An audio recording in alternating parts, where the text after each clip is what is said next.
All right, if you're an educator getting ready to step into a totally new cultural setting, you are in exactly the right place. We're going to talk about how you can skip right past all that potential confusion and build real connection and trust in your classroom. Let's get into it. Sound familiar? You plan this amazing lesson, you're excited about it, but then you get in there and crickets. Just silence or blank stares. It is one of the most common frustrations for teachers. And guess what? It's probably not about your lesson. It's about something deeper. So what if all that frustration wasn't about your teaching at all? What if it was about a set of unwritten rules, a kind of hidden code that nobody ever handed you? The secret isn't to work harder. It's to learn how to see the classroom in a whole new way. And today, we're going to hand you the key to unlock it. Okay, so let's start with these hidden classroom rules, because your success really boils down to this. It's not just about how great your lesson plan is, it's about a whole hidden layer of culture that decides how your teaching actually lands with your students. Cracking this code is, well, it's everything. It is what transforms a classroom that feels awkward or frustrating into one that's built on real respect and trust. It lets you get ahead of misunderstandings before they even happen and build that rapport that makes real learning possible. So, how do we start seeing these invisible rules? Well, we're going to use a few really powerful tools. Think of them as your new cultural lenses. They're going to help bring all those hidden dynamics in your classroom into really sharp focus. Our first lens is maybe one of the most important. It's the difference between high context and low context communication. So in a low context culture, people value being direct. What you say is what you mean, period. But in a high context culture, so much of the meaning is found in shared understanding, in nonverbal cues, really, in what's not being said. And here's where it gets really practical. In a low context classroom, think the US or Germany.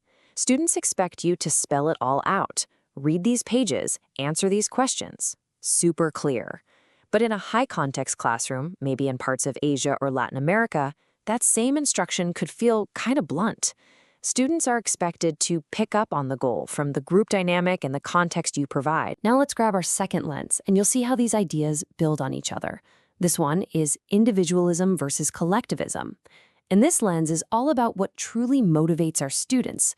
Is the culture all about personal glory and standing out from the crowd, or is it about the success and the harmony of the group as a whole? And this, right here, this explains so many common classroom situations.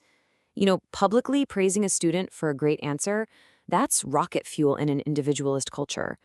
But in a collectivist one, it might actually make that student feel embarrassed because it separates them from the group. And group projects, they're seen completely differently. Is it a stage for superstars to shine? Or is it a mission for the entire team to accomplish together? Okay, so we've got our lenses. Now let's actually put them to work. We're going to focus on the number one skill they can help you with, your communication. This is all about making sure your words are building bridges, not putting up walls. And listen, you just can't talk about this stuff without understanding the idea of saving face. This is huge, especially in those high-context and collectivist cultures. It's this deep, fundamental need to protect one's dignity and public reputation. If you publicly correct a student or even a parent, you can cause a serious loss of face, and that can damage trust in an instant. So what does this actually look like? Okay, look at this. The direct feedback on the left, your answer is wrong. It gets the point across, sure, but in many cultures, that would be absolutely mortifying for a student. Now look at the other side. That's an interesting approach. Let's look at another way. See? It does the same job, it corrects the mistake, but it does it indirectly. It protects the student's dignity and invites them to work with you. It respects that need to save face. All right, let's zoom out a bit. We've talked about one-on-one communication. Now let's apply these lenses to managing your entire classroom, from the daily routines all the way to how students participate. This connects the dots perfectly. Let's take power distance. That's basically how much a culture accepts that power is unequal. In a culture with high power distance, students might see you as the absolute authority, and they would never dream of openly questioning you. Or what about time orientation? Is a deadline a hard and fast rule, or is it more of a flexible suggestion where the relationship matters more than the clock? Just understanding this one thing can save you a world of frustration. So, we've gone through the theory, we've got the lenses. Now for the really good part.